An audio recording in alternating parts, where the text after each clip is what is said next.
रांची और अमित जी यशाजी जैन इंदौर परम पूज्य महाराज श्री से आशीर्वाद प्राप्त करते हुए बंधु आप देख रहे हैं गुणायतन का कार्य बहुत तेजी से चल रहा है।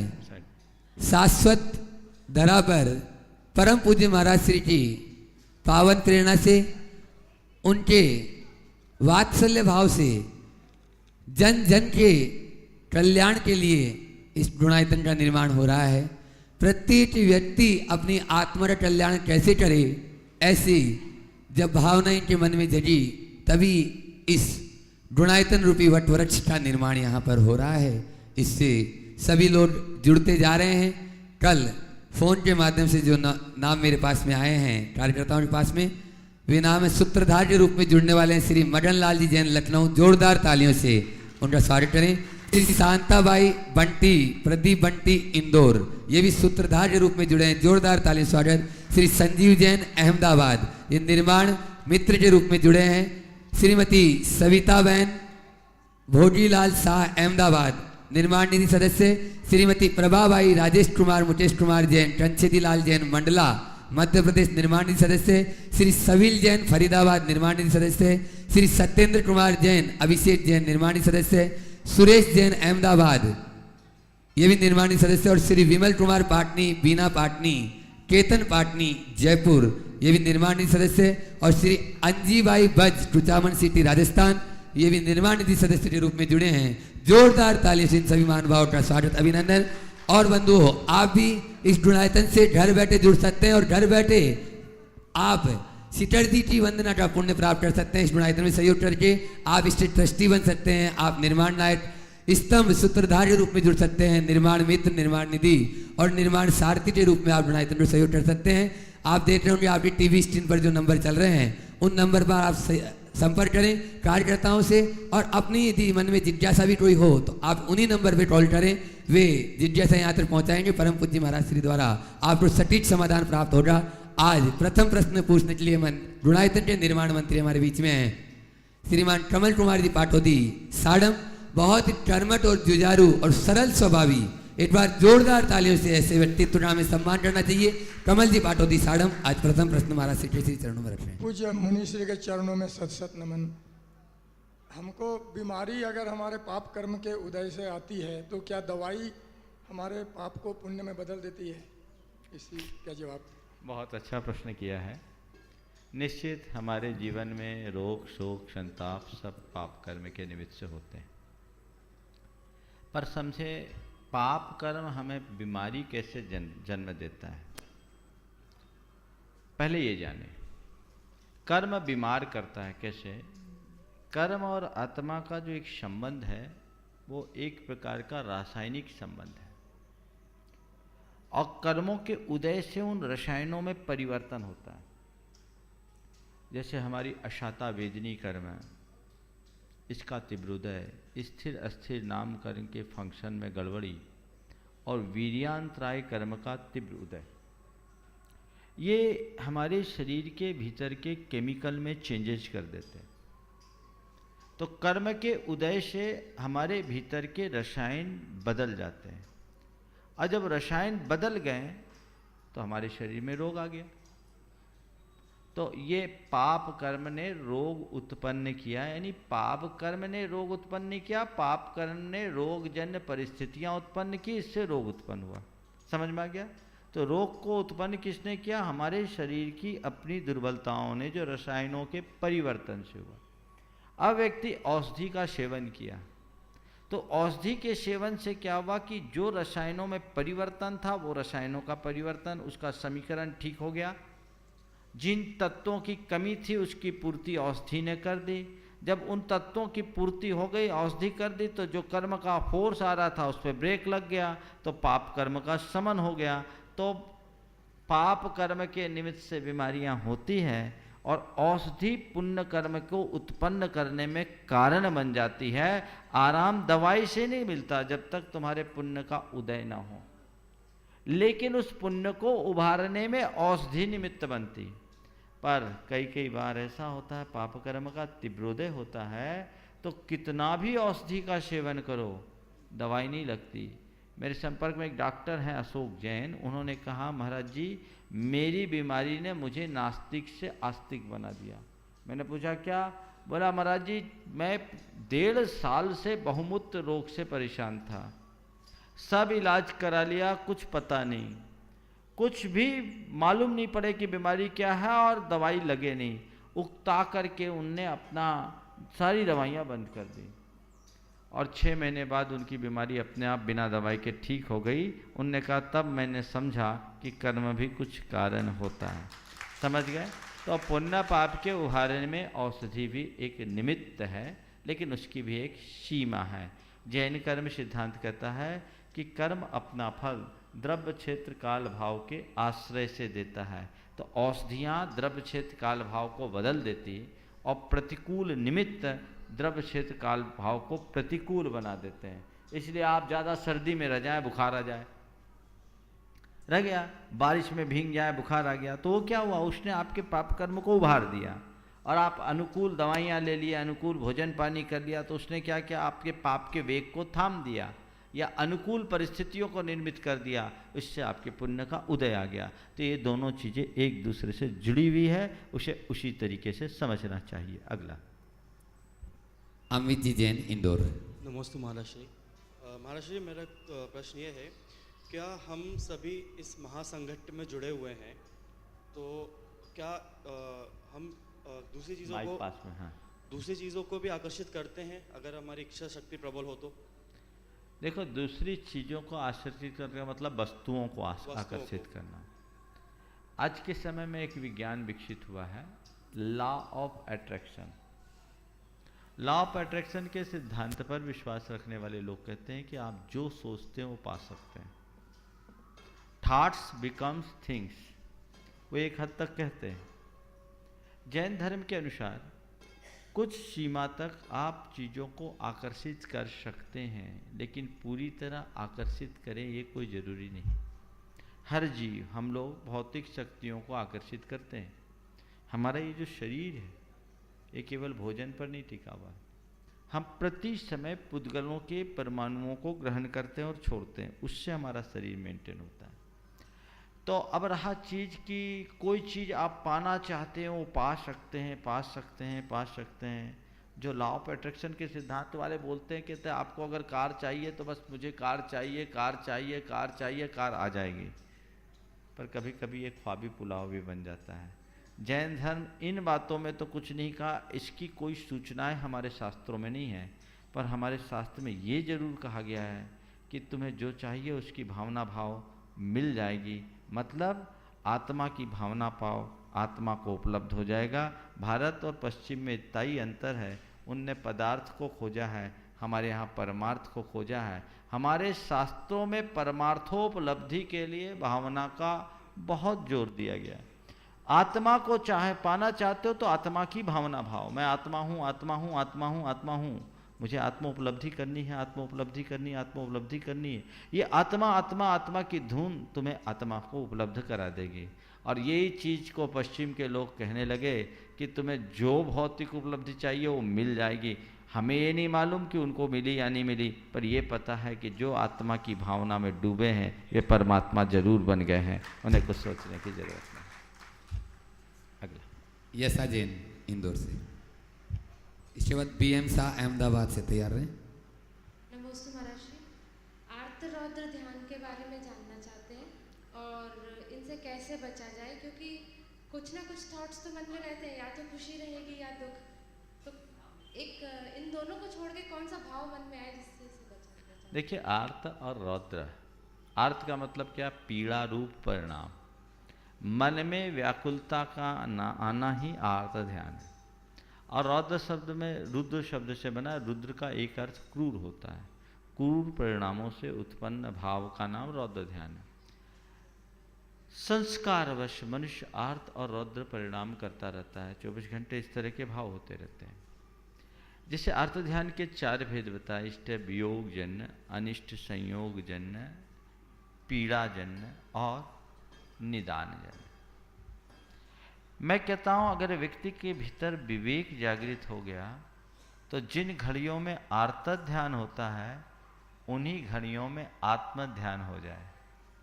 कैसे? इष्ट का वियोग हुआ, व्यक्ति रो रो के आधा हो गया। क्यों रो क्यों रहे हैं? क्योंकि मन उसे स्वीकारने को तैयार नहीं है। जिसे हम चाहते थे वो हमसे चला गया, अब मन अधीर है, व्याकुल है, बेचैन है, क्या करूं? संत कहते अगर उस समय तुम्हें जीवन की वास्तविकता का भान हो जाए, जीवन की सच्चाई को जान लो कि भाई ये संसार है, संयोग वियोग तो लगा हुआ है, जाने वाले को कोई रोक नहीं सकता। मैं कितना भी रोऊं चिल्लाऊं, जो चला गया वो लौट कर नहीं आ सकता, उसका मेरा इतने दिन का ही साथ था। ये विचार और भाव यदि मन में प्रकट हो जाए तो मन शांत हो जाएगा, चाहे कितने भी इष्ट का वियोग क्यों ना हो। मेरे संपर्क में से बहुत लोग हैं जिनके असमय में पति की मृत्यु हो गई, या जिनके पुत्र की, जवान बेटे की असमय में मृत्यु हो गई, पर वे विचलित नहीं हुए। इस विषमता को भी उन्होंने बहुत समता से स्वीकार किया। किसके बल पर? कर्म सिद्धांत के ज्ञान के बल पर, जीवन की वास्तविकता के बोध के बल पर। तो आप अगर ये बात समझ लें कि संसार के सारे संयोग वियोग मेरे अधीन नहीं, कर्म के अधीन हैं, और मन स्वीकार ले, तो चाहे अनिष्ट का संयोग हो या इष्ट का वियोग हो, मन में कभी विकलता नहीं आएगी। वो आर्त ध्यान की घड़ी में आत्म ध्यान हो जाएगा। कर्म बंध के क्षण में कर्मों की निर्जरा आप प्राप्त कर लोगे। क्या चाहते हो? सब कुछ सोच के ऊपर निर्भर करता है, तो अपनी सोच को बदलें। इसी तरह शरीर में पीड़ा है, पीड़ा है निश्चित, पीड़ा किसी दूसरे ने दी नहीं, मेरे पाप कर्म के उदय से पीड़ा मेरे शरीर के भीतर आई है, तो इसे दूर भी अब जब समय होगा तो करेगा। हम भोगना तो मुझे, मैं रोकर भोगूं तो और हंसकर भोगूं तो। पीड़ा होना और बात है और पीड़ित होना और बात। कर्म पीड़ा देता है और अज्ञान हमें पीड़ित करता है। क्या बोला मैंने? कर्म पीड़ा देता है, अज्ञान हमें पीड़ित करता है। कर्म ने पीड़ा दी, हमने स्वीकार लिया और अपनी सहन शक्ति को बढ़ा ली, अपनी क्षमता को बढ़ा ली, तो पीड़ा भरी स्थिति में भी हम स्थिर रह सकते हैं और कर्म को काट सकते हैं। लेकिन थोड़ी सी पीड़ा होती है, व्यक्ति उससे प्रभावित हो जाता है और रोना चिल्लाना शुरू कर देता है। नतीजा क्या होता है? उसकी पीड़ा और अधिक गहरा जाती। जो बीमारी 4 दिन में ठीक होने वाली थी वो 40 दिन ले लेती। समझ गए? तो पीड़ा की घड़ी में भी आप अपने आप को समाधान करो। देखो मैं आपको एक बात बताता हूँ, एक दवाई है और रामबाण औषधि है, सब पीड़ा को हरने वाली, केवल एक खुराक खानी पड़ती है, केवल खुराक, सिंगल डोज में शर्तिया इलाज और खाते ही इलाज। चाहिए आपको? चाहिए? बता दूं? उसका नाम है संतोष बटी। संतोष बटी खाइए, तत्काल आराम पाइए। कोई बीमारी हो, कोई प्रतिकूलता हो, अपनी कहते हैं ना, हार्ट अटैक हो तो सोब्रिटेट जीभ के नीचे दबा लो, थोड़ा सा बच जाओगे। हाँ, लेकिन ये कह रहे हैं कि आपके जीवन में कोई भी विपत्ति, बीमारी, विषमता आए, पहले संतोष बटी खा लो, धैर्य हो जाएगा ना। तुम्हारे मन का धैर्य तुम्हारी समस्या को बहुत सहज बना देगा, सरल बना देगा। इसलिए मन में धैर्य रख कर के काम करना चाहिए। एक बात और बताता हूं, धैर्य हर समस्या का समाधान है। अधीर व्यक्ति के साथ कोई समस्या नहीं प्राप्त करता, अधीरता अपने आप में समस्या हो जाती। और धीरज रखने वाला व्यक्ति अपनी समस्याओं का समाधान प्राप्त करता है। इसलिए धैर्य रखें। मेरे कर्म का उदय है, अब ये जब समय पर शमन होगा तब होगा, मुझे इसे बर्दाश्त करना है, मैं क्षमता से सहन करूँगा, मेरी बीमारी जल्दी जाएगी और मैं आकुल व्याकुल होऊंगा, मेरी बीमारी लंबा टाइम लेगी, तो आप इससे जीत जाएंगे। इसी तरह भविष्य के विषय में सावधान होना समझदारी है, और भविष्य की चिंता में लीन हो जाना पागलपन। कल कुछ अघट न घट जाए, इसकी आज सावधानी रखे। इसका निषेध नहीं, लेकिन कल कहीं अघटना हो जाए, कल कहीं अघटना हो जाए। एक व्यक्ति ड्राइविंग सीट पर बैठा है, गाड़ी चला रहा है, उसकी ये जवाबदेही है कि वो गाड़ी सावधानी पूर्वक चलाए ताकि दुर्घटना न घटे। पर गाड़ी की स्टीयरिंग पकड़ा है और मन में बोल रहा है कहीं एक्सीडेंट ना हो जाए, कहीं एक्सीडेंट ना हो जाए, कहीं एक्सीडेंट ना हो जाए, तो ना हो तो हो जाए। सार में बताऊं, सब अशुभ संकल्प विकल्प से बचने का एक ही उपाय है, पॉजिटिव सोचो, सब ठीक हो जाएगा। अर्थ ध्यान भी बचेगा और रौद्र ध्यान भी बचेगा, जीवन में प्रसन्नता की लहर बनी रहेगी। बीएम शाह अहमदाबाद से। जब तक पूछ लो। कल के हमारे कुछ प्रश्न हैं जो कार्यकर्ताओं के पास में जिनके रखे प्रश्न हुए है हैं। पहले से लाइन में रखो। हाँ। इसके बाद में जिनके नाम मैंने पुकारे थे, चौधरी विजय कुमारी जी तैयार रहेंगे, प्रसाद जी चौधरी वो भी तैयार, विकास जैन सलीमाबाद, सुरेश जी जैन जबलपुर। इतने नाम आने तो पहले। अच्छा मैं बोलूं, इनका प्रश्न है महाराज जी, पुण्य और मोक्ष में क्या अंतर है और पुण्य से धर्म और मोक्ष की प्राप्ति हो सकती है क्या? देखिए, आपने पूछा पुण्य और मोक्ष में क्या अंतर है। पुण्य और मोक्ष में इतना ही अंतर है कि एक आदमी को भूख लगी है तो भोजन है उसके पास, और एक व्यक्ति के पास भोजन भी नहीं और भूख भी नहीं। क्या हुआ? एक व्यक्ति के भूख के होने पर भोजन उपलब्ध हुआ है और एक ने भूख को ही जीत लिया है। क्या अंतर आया? समझ में आई? बात नहीं आई? पुण्य संसार की भूख को मिटाने का छोटा सा साधन है और मोक्ष भूख से ऊपर उठ जाना है, वहाँ कुछ भी नहीं है। समझ गए? पुण्य संसार में एक सुविधा देता है और मोक्ष पुण्य पाप से ऊपर उठ जाने में होता है। रहा सवाल पुण्य और धर्म में अंतर, कई बार इस प्रकार के प्रश्न आते हैं, मैंने पहले भी इसकी चर्चा की है। लोग इस बात को लेकर बहुत भ्रांति फैलाते हैं। पुण्य धर्म है भी और नहीं भी है। किन के लिए धर्म है और किन के लिए धर्म नहीं है समझो। जो पाप में निमग्न है उनके लिए पुण्य धर्म है, पर पुण्य भी धर्म उसके लिए तब है जब वो अपने आप की आत्मा को जानता हो, आत्मा पर श्रद्धा रखता हो और पाप से बचने के लिए पुण्य की क्रिया करता हो, तो उसका वह पुण्य धर्म, वहीं बैठो, उसके लिए वह पुण्य धर्म है। और दूसरा, जो पुण्य पाप से ऊपर उठ गया, निश्चय का धर्म तो वही है। तो जब आत्मा में डूबने की भूमिका हो उस घड़ी पुण्य धर्म नहीं, लेकिन जब तक पाप में निमग्न हो तब तक तुम्हारे लिए पुण्य ही धर्म है, और गृहस्थों के लिए तो ये पुण्य स्वरूप धार्मिक क्रियाएं ही धर्म है। विकास जैन सलीमाबाद। महाराज जी, केदारनाथ एवं और जो धार्मिक क्षेत्र हैं वहाँ पर प्राकृतिक घटनाएं जो हैं उसके क्या कारण? देखो, कई प्रकार की प्राकृतिक त्रासदियाँ होती, कई बार लोग इस तरह के प्रश्न पूछते हैं। और एक बार मुझसे एक युवक ने पूछा कि महाराज जी, ये दुर्घटना घटी, हजारों लाखों लोग प्रभावित हुए, तो क्या हजारों लाखों लोगों का पाप कर्म एक सा था? हाँ, समझिए, हम लोगों का जो कर्म का बंधन है ना, वो कई तरीके से होता है। इंडिविजुअली हम लोग पुण्य करते हैं, पुण्य बांधते हैं, पाप करते हैं, पाप बांधते हैं।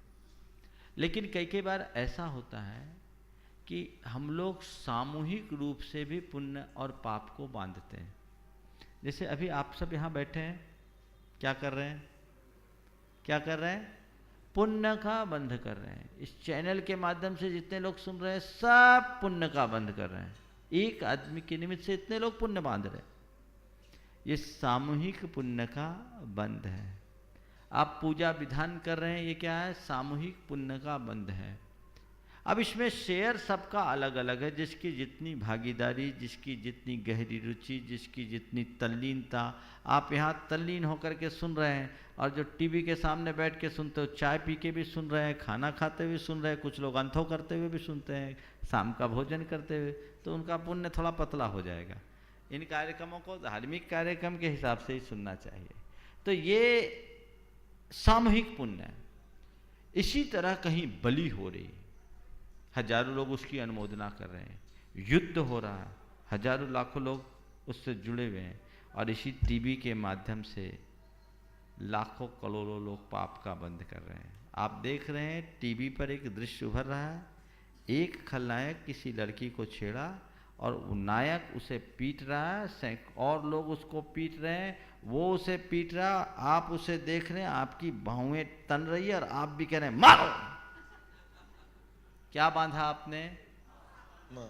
अश्लीलता, उत्तेजना, हिंसा, ये सब आपके भीतर क्या जन्म दिए? पाप। तो ये सामूहिक पाप और सामूहिक पुण्य। तो जब सामूहिक पाप आपने बांधा तो उसका उदय भी सामूहिक होगा।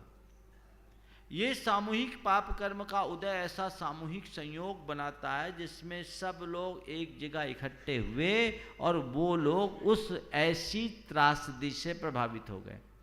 उसमें भी देखते हैं कई बड़े छोटे सब किस्म के लोग होते हैं, कई ऐसे होते हैं जो बाल बाल बच जाते हैं और कई ऐसे होते हैं जो एकदम पूरा परिवार का परिवार साफ हो जाता है। और अब जो वहाँ घटना घटी थी, भुज में भूकंप आया था, माँ मर गई, बाप मर गया, एक बच्चा माँ का सड़ा खून पीता हुआ भी 3 दिन बच्चे के रह गया, हुआ ना।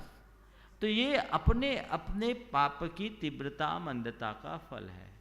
तो सामूहिक पुण्य, सामूहिक पाप, इस कारण से इस तरह की संयोजना बन जाती है जिससे लोग आपस में जुड़ते हैं और जुड़ करके वैसी घटनाएं अंजाम ले लेती है, ऐसी घटनाएं घट जाती हैं। महाराज श्री आकाश जैन हैदराबाद से पूछ रहे हैं, अगर किसी का अहित न हो रहा हो तो क्या प्रशासनिक नियमों के उल्लंघन से भी आगम के अनुसार हमें दोष लगेगा? देखिए, प्रशासनिक नियम, कायदे से हमें प्रशासनिक नियमों का उल्लंघन नहीं करना चाहिए, पर सवाल है कि किसी का अहित न हो और हम उस नियम का उल्लंघन कर दें तो क्या होगा। 2 तरह के दोष है, एक स्थूल दोष और एक सूक्ष्म दोष। मैं एक उदाहरण देता हूँ। कुछ वर्ष पूर्व मैं भोपाल में था, एक सज्जन अपनी पत्नी के साथ मेरे पास आए। वो वहाँ के मंत्रालय में एक बाबू थे, अब तो रिटायर हो गए। उन्होंने आकर श्रीफल चढ़ाया और मुझसे कहा, महाराज आपके प्रवचन से हम लोग बहुत प्रभावित हैं और आज से हम रिश्वत का त्याग करते हैं। हमने कहा बहुत अच्छी बात है, सोच लो, तुम्हारा नियम पल जाएगा।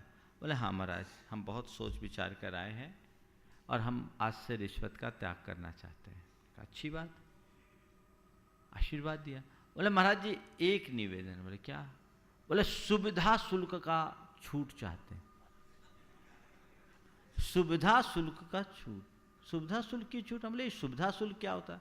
बोले महाराज आज से हम ये नियम लेते हैं कि कोई भी गैर कानूनी काम मैं नहीं करूंगा, पर किसी आदमी का सही काम मैं सही तरीके से स्वल्प समय में कर दूं तो महाराज इसका लाभ तो दोनों को मिलना चाहिए ना। एक काम में कोई आदमी को 10 चक्कर लगाना पड़ रहा है और 10 चक्कर लगाने वाले काम को मैं एक ही चक्कर में सलटा दूं तो महाराज उसका समय बचा, पेट्रोल बचा, शक्ति बची, उसका एडवांटेज हमको भी तो मिलना चाहिए। उसका तर्क विचित्र था। हमने कहा ऐसा क्यों? तो उसने अपनी पूरी कहानी कर दी। महाराज 4 बच्चे हैं, बच्चों की पढ़ाई बहुत, घर का किराया बहुत, सरकार की तनख्वाह से निर्वाह नहीं होता। महाराज मानता तो हूँ लेकिन ये एक बहुत ज़रूरी खर्चे ज़्यादा है। अब मैं क्या कहूँ? मैंने कहा चलो कम से कम इतना तो संकल्प ले रहा है कि मैं अनैतिक ना करूँगा, अवैधानिक जरूर कर रहा है। देखो अनैतिक और अवैधानिक में अंतर है। अनैतिक वो है जो देश, संस्कृति, व्यक्ति के हित में बाधक हो, और अवैधानिक वो है जो सरकारी नियमों के विरुद्ध हो। तो आजकल तो ये शिष्टाचार का अंग बन गया।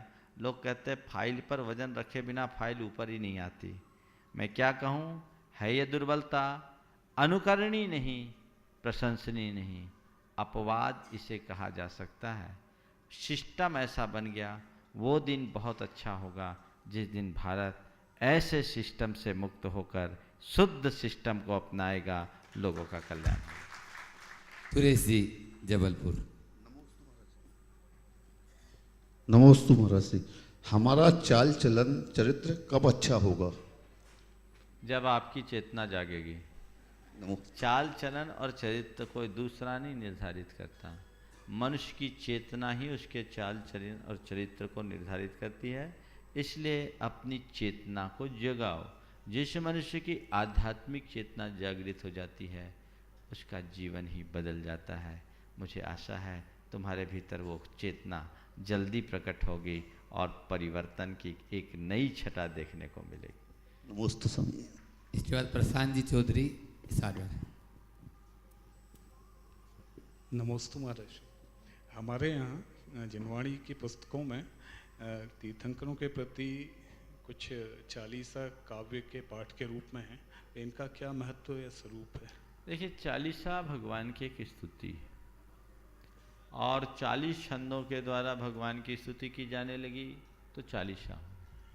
ये बहुत प्राचीन काल से नहीं मिलते, अर्वाचीन काल में कवियों ने इसे रचा।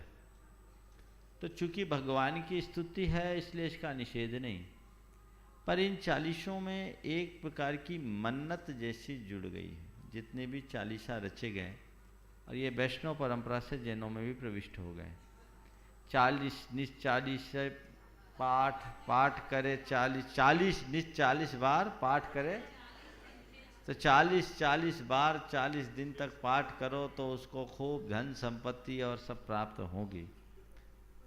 मेरा कहना ये है तुम 40 नहीं 400 बार पढ़ो, बहुत अच्छी बात है। भगवान का नाम तो जितना लो उतना अच्छा है, लेकिन किसके लिए नाम ले रहे हो ये भर बोलो।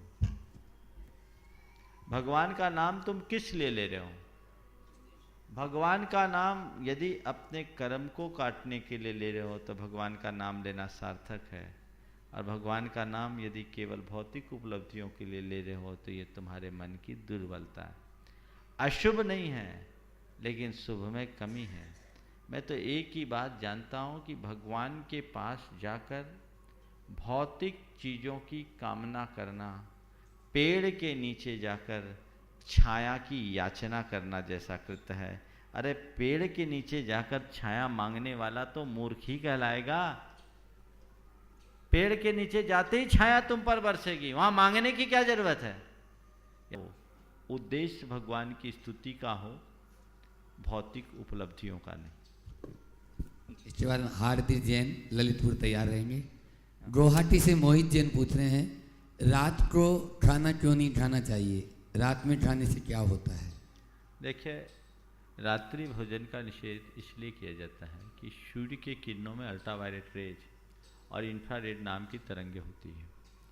उनके कारण से सूक्ष्म जीवों की उत्पत्ति नहीं होती और जो पहले से उत्पन्न होते हुए यहाँ वहाँ छिप जाते हैं।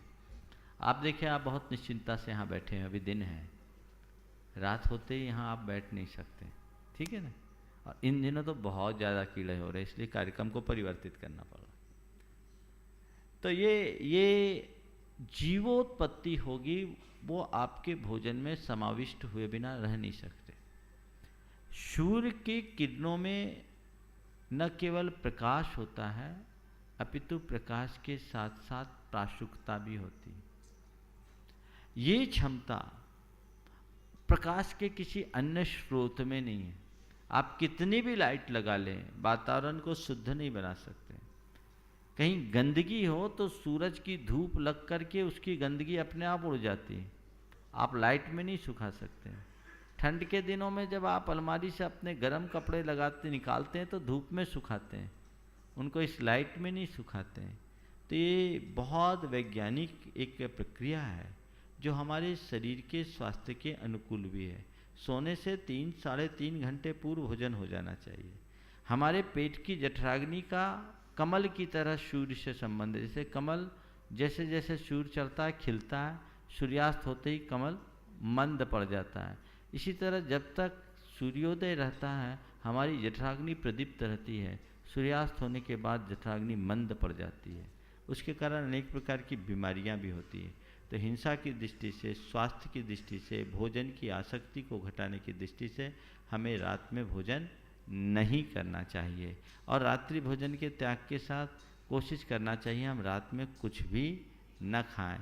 लोग फलाहार के नाम पर फुल आहार कर लेते हैं और उसको भी रात में प्रोसेस करके खाते हैं। मेरे विचार से तो रात में प्रोसेस की गई चीज़ दिन में भी नहीं खाना चाहिए। आप अपनी सहन शक्ति को बढ़ाइए, इन सब चीज़ों से बच सकते हैं। हार्दिक जैन। इसके बाद में तैयार महाराज। रहेंगे चौधरी विजय कुमार जी, नमस्ते महाराज जी, बंदा। क्या बोरिंग का पानी हिंसाहार है? अगर है तो, अगर नहीं है तो उसे साधु क्यों लेने से मना करते हैं? देखिए, बोरिंग के पानी के विषय में जो भी चाहे साधु हो या श्रावक, हमारे यहाँ पानी छानने का एक नियम है। पानी क्यों छानते हैं? क्योंकि जल में स्थूल जीव रहते हैं, त्रस जीव रहते हैं।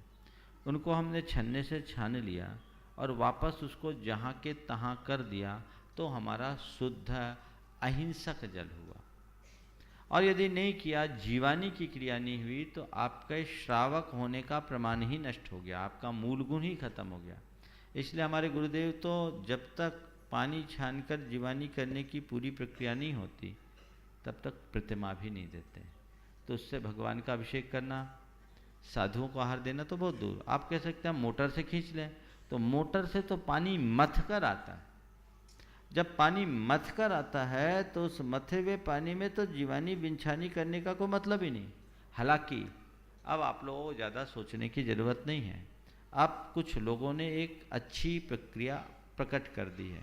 एक अभय जैन है विदिशा के, जिन्होंने अहिंसा जीवानी यंत्र बनाया है। उसकी पूरे मेरे पास कुछ बैनर्स भी आए हैं, वो समय पर एक दिन डिस्प्ले इसमें कर दें ताकि लोग चैनल के माध्यम से भी जान सकें। 500 फुट गहरे 6 इंच 8 इंच 10 इंच के केसिंग वाले बोरिंग में आप एक साथ 3 से 4 लीटर पानी निकाल सकते हैं। और एकदम प्रक्रिया से, एकदम उनने उसकी वीडियो भी भेजी है, मैंने तो वीडियो अभी देखी नहीं, लेकिन उसको एक दिन यहाँ डिस्प्ले करा दिया जाए। हाँ, और वो ऐसा जिसमें पानी जहाँ से आपने निकाली वहीं आप उसी सतह पर जाकर के आप अपनी जीवानी छोड़ सकते हैं। उसमें किसी भी प्रकार का दोष नहीं। हर मंदिर में वो लगना चाहिए और हर व्रती श्रावक को अपने यहाँ ऐसी बोरिंग करा लेनी चाहिए ताकि आप पानी छानने के नियम का शुद्धता से पालन कर सकें और अपने व्रतों को निर्मल बना सकें। ये कहना कि अब कुएं में पानी शुद्ध नहीं होता तो हम बोरिंग का पानी पी लें, ये साधुओं के योग्य नहीं है। और साधु ही अगर सही रास्ता समाज को नहीं दिखाएंगे तो समाज कहाँ जाएगी। इसलिए हमारे गुरुदेव कभी भी इसका समर्थन नहीं करते और कहते हैं आवश्यकता आविष्कार की जननी है। कुएं का वाटर लेवल डाउन होने के कारण दिनों दिन अभाव होता जा रहा है, तो ऐसी बोरिंग तो आप कर सकते हैं, हाथ से खींच लीजिए, मोटर से भी खींच लीजिए, लेकिन मोटर से खींचने में भी बिन छानी वहीं जाकर होगा। माने जो उसकी रस्सी उनने बनाई है ग्रिल सिस्टम से, और घिरनी के माध्यम से रस्सी आप हाथ से भी खींच सकते हैं या रस्सी को मोटर भी खींच सकता है, लेकिन एक बूंद पानी छलक कर नीचे नहीं गिरेगी। जितना पानी, इतना बढ़िया सिस्टम उनने बनाया है, इसका हर मंदिर में उपयोग होना चाहिए। मैं तो चाहूँगा एक दिन डिस्प्ले करो, उस व्यक्ति का नंबर भी लोगों को दो ताकि उसका बैनर ले आए। कल के कार्यक्रम में इस कार्यक्रम को कर लिया जाए और बैनर इस चैनल के माध्यम से लोगों को दिखा दिया जाए ताकि लोग इस समस्या से, वह बोल रहे हैं 4 इंची आइन ने लगवाया है, 4 इंची के बोर में भी हो जाती है, अब और क्या चाहिए। लेकिन 6 इंची 8 इंची की बोरिंग कीजिए ताकि आपको मल्टीपर्पज काम में आए, और ये काम आप कर सकते हैं। हर मंदिर में ऐसा होना ही चाहिए। चलिए। नमस्ते। चौधरी विजय जी जैन बंडा। नमोस्तु महाराज जी, एक हमारा सामाजिक प्रश्न है। आजकल डेड बॉडी को लोग बाग 15-15, 20-20 घंटा रखते हैं कि मेरा बच्चा नहीं आया, मेरी बहन नहीं आई, भाई नहीं आया है। उसमें अपन शमशान घाट जाते तो उसमें दोष किसको लगता है? देखिए, आदमी के प्राणांत होते ही शरीर मिट्टी हो गई और उसमें प्रति समय असंख्यात जीवों की उत्पत्ति होते जाती। धार्मिक दृष्टि से ये आप श्रावकों का काम है, मैं इस विषय में कुछ नहीं बोलूँगा। सामाजिक। अब हम क्या बोलें? हम तो ये बोलेंगे जलाओ तो मुझे भी दोष लगेगा। समझ गए? भगवती आराधना में तो मुनियों के लिए ये कहा है कि समाधि हो गई तो ऐसे ही छोड़ दो, जानवर खा लेंगे। तो मुनि कहाँ से दाह संस्कार करेंगे? जंगल में। श्रावक है, श्रावक को अपने विवेक का परिचय देना चाहिए और फालतू के मोह में पड़ने की जगह जितनी जल्दी संस्कार कर सकें अपने विवेक से करना चाहिए। उसके बाद चित्रा जी जैन इटार से तैयार है। हमारी पुष्पा जैन हजारीबाग पूछ रहे हैं, माला फेरते समय माला पूरी होने पर जब दूसरी माला शुरू करते हैं तब हमें फिर से सम्यक दर्शन, सम्यक ज्ञान और सम्यक चारित्र बोलना चाहिए या नहीं? बोलना चाहिए।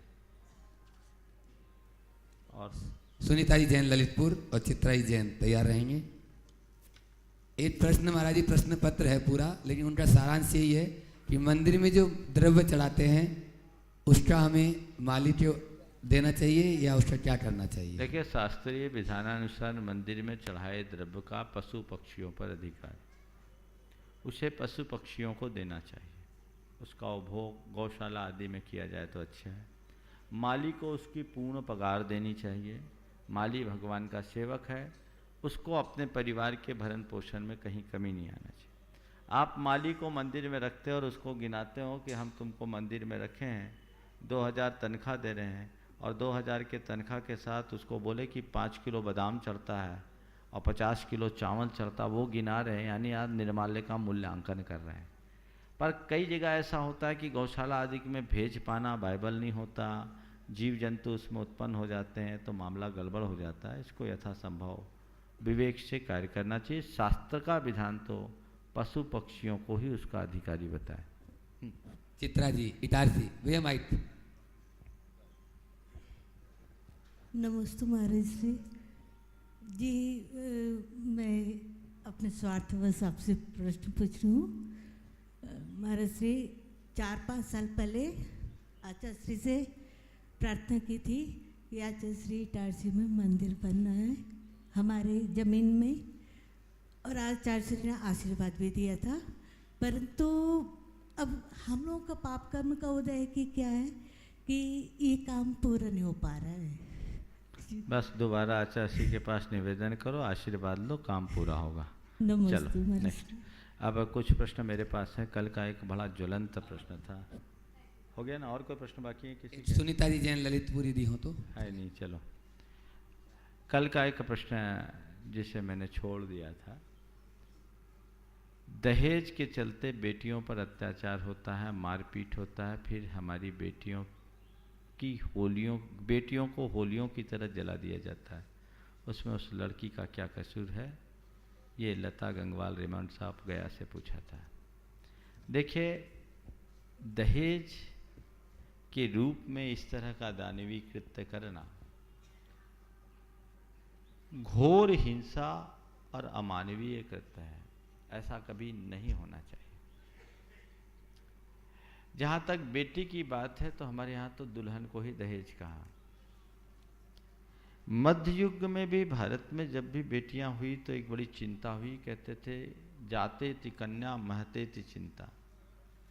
कन्या के उत्पन्न होते ही महान चिंता होते जाती थी। अपने आप को इस चिंता से मुक्त कराने के लिए हमें बहुत, जैसे एक पुराने समय में दहेज का रूप जो विकसित हुआ, वो उसकी शुरुआत थी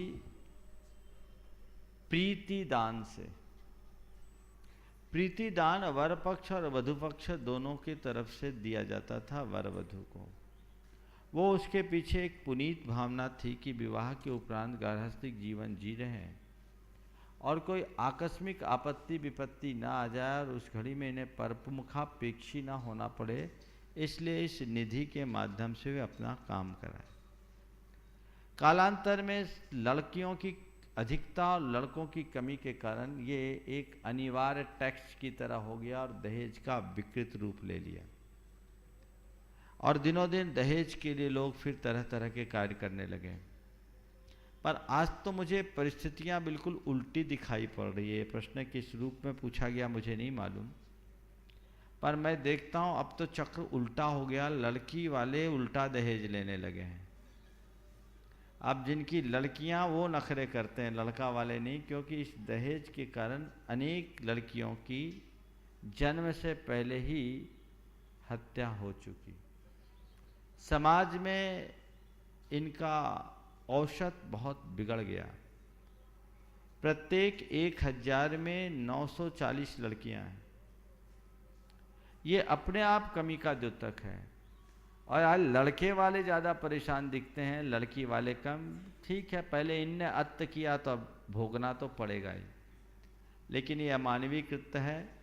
इस तरह के कृत्य करने वाले जीव कभी सुखी नहीं होंगे, और ऐसा करने वाला व्यक्ति कभी धार्मिक भी नहीं हो सकता।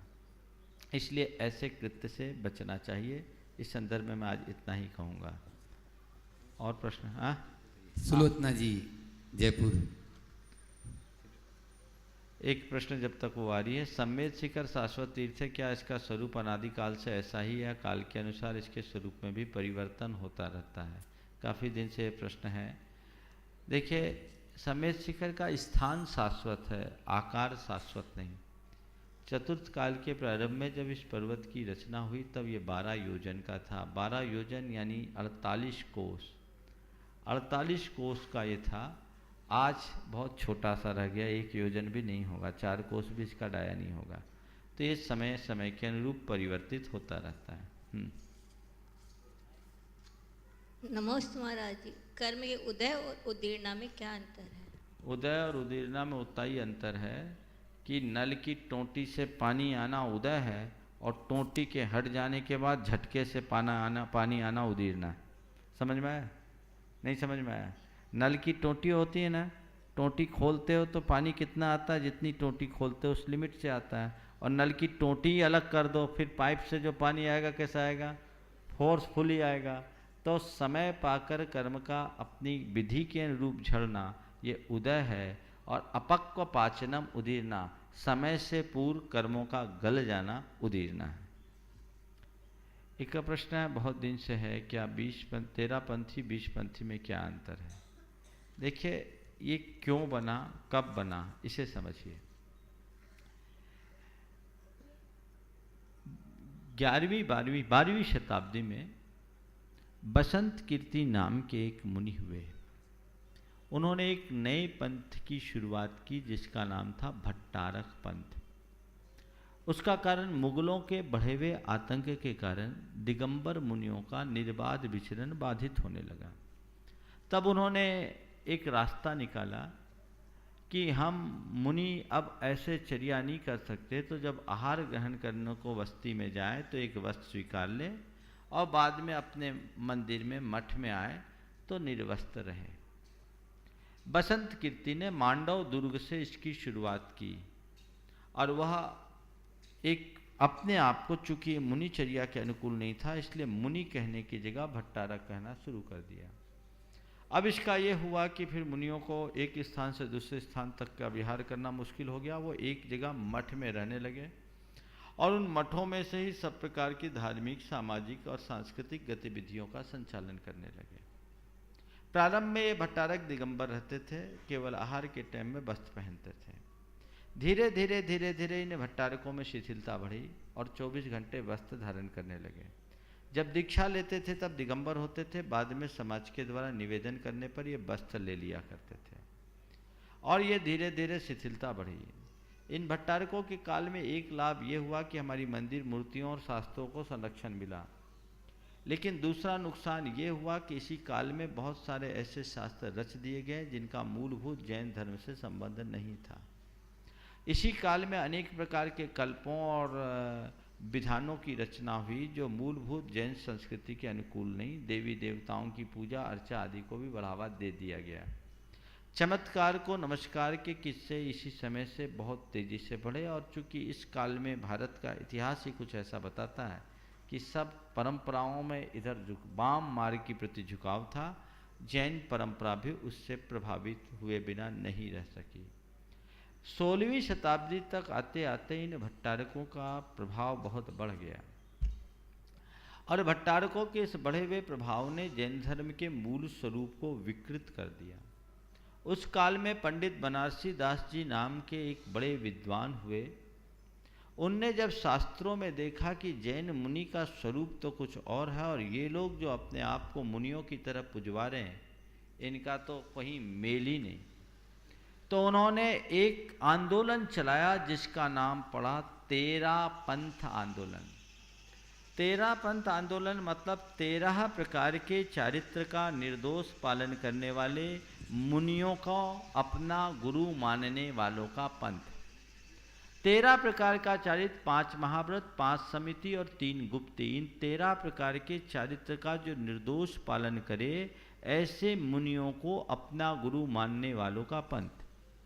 जब कोई भी सामाजिक आंदोलन होता है तो उस समय जो एक सुधार होता है विकृतियों का, उन विकृतियों के निवारण के लिए प्रयास किया गया। तो इसी समय बहुत सारी चीज़ें जोड़ दी गई और उसमें स्त्री अभिषेक, पंचामृत अभिषेक, दिक्पालों की पूजा, देवी देवताओं की पूजा और हरे फल फूल आदि को चढ़ाना आदि, स्त्री अभिषेक, देवी देवताओं की पूजा अर्चा आदि का निषेध कर दिया गया। इस आंदोलन को बड़ी सफलता मिली। संपूर्ण उत्तर भारत से भट्टारकों की जड़ उखड़ गई। उस समय जब इनने अपने आप को तेरापंथी कहना शुरू किया तो भट्टारकों के अनुयायी, चूँकि उस समय भट्टारकों की देश में 20 प्रमुख गद्दियाँ थी, उनने अपने आप को 20 पंथी कहना शुरू कर दिया। इस प्रकार से समाज में 13 पंथ और 20 पंथ दो परंपरा बन गई।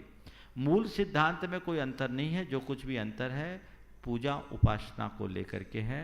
इसलिए 13 पंथ और 20 पंथ, इन पंथों में न पढ़कर पथ को देखो, हमारा पंथ क्या है। जो भगवान तेरा पंथ वही मेरा पंथ और कोई दूसरा पंथ नहीं, ये सोच करके चले तो हमारे जीवन का कल्याण होगा। हमारे धर्म का मूल है अहिंसा और वीतरागता। इन दो की जिसमें पुष्टि हो उसे धर्म भाव से स्वीकार करो। पंथाग्रही बनने से कभी उद्धार नहीं होगा। चले, मैं समझता हूँ समय कितना बचा है, 1 मिनट करो। बोले परम पूज्य मुनि श्री 108 प्रमाण सर जी महाराज की क्या बात है। बोले परम पूज्य मुनि श्री 108 प्रमाण सर जी महाराज की। बहुत सुंदर। अभी हम सभी जिज्ञासाएं आप सभी की और समाधान परम पूज्य महाराज श्री के मुखारविंद से बंधुओं आप देख रहे हैं। गुणायतन का कार्य बहुत तेजी से चल रहा है और देश के सभी लोग इससे जुड़ते जा रहे हैं। आप भी जुड़ें और शाश्वत तीर्थराज में होने वाले शाश्वत कार्य में अपना योगदान दें। जो कॉल नंबर आपके टीवी स्क्रीन पर चल रहे हैं आप उन्हीं पे संपर्क करें। बहुत सारे प्रश्न हैं, अभी भी हैं, इंतजार करते रहिए। इसी तरह शंका समाधान देखते रहिए, जरूर आपको अपनी शंकाओं का समाधान परम पूज्य महाराज श्री जी मुखारविंद से मिलता रहेगा। आज जो रोशनाएं मेरे पास में आई उनकी मैं रोशना कर रहा हूँ। श्रीमती शांताबाई बंटी प्रदीप बंटी इंदौर जो सूत्रधार के रूप में जुड़े हैं, जोरदार तालियों से उनका स्वागत। श्री मदन लाल जैन लखनऊ सूत्रधार के रूप में जुड़े हैं। श्री संजीव जैन अहमदाबाद निर्माण मित्र के रूप में जुड़े हैं। अंजीबाई बस चुतामन सिटी राजस्थान ये निर्माण निधि के रूप में जुड़ी हैं। श्रीमती सविता बहन भोजीलाल शाह अहमदाबाद। श्रीमती प्रभाबाई राजेश कुमार मुकेश कुमार जैन स्वर्गीय कंसीलाल जैन मंडला मध्य प्रदेश। श्री सविल जी जैन फरीदाबाद। श्री सत्येंद्र कुमार जैन अभिषेक जैन दिल्ली। श्री सुरेश जी जैन अहमदाबाद। श्री विमल कुमार जी पाटनी बीनम पाटनी केतन पाटनी जयपुर राजस्थान ये सभी निर्माण निधि के रूप में अपना जुड़े हैं। आप लोग भी जो भी मानव यहाँ उपस्थित है बंधुओं, मात्र 11,000 राशि देकर आप निर्माण निधि सदस्य बन सकते हैं। 31,000 राशि देकर निर्माण मित्र और 51 राशि देकर निर्माण सारथी और 100 रुपये यदि प्रतिदिन भी आप बचाते हैं तो 3 साल में 1 लाख की राशि देकर आप सूत्रधार के रूप में गुणायतन से जुड़ सकते हैं। जो सूत्रधार स्तंभ निर्माण नायक और ट्रस्टी के रूप में जुड़ेंगे उनका हमेशा हमेशा के लिए यहाँ पर पत्थर पर नाम अंकित रहेगा। इसलिए आप अपने भाव बनाइए और किसी भी योजना से आप जुड़ सकते हैं। जो यहाँ उपस्थित महानुभाव हैं उनसे ही मैं अनुरोध करूँगा। श्री सुनील कुमार जी ममता पांड्या भिलाई इन्होंने सूत्रधार के रूप में अपनी घोषणा की है। जोरदार तालियों से स्वागत। और यहाँ उपस्थित भी है, मैं चाहूंगा वे मंच पर चले आए। श्री सुनील कुमार जी ममता पांड्या चल रहा हो तो ठीक है, परिवार के साथ में चले आए और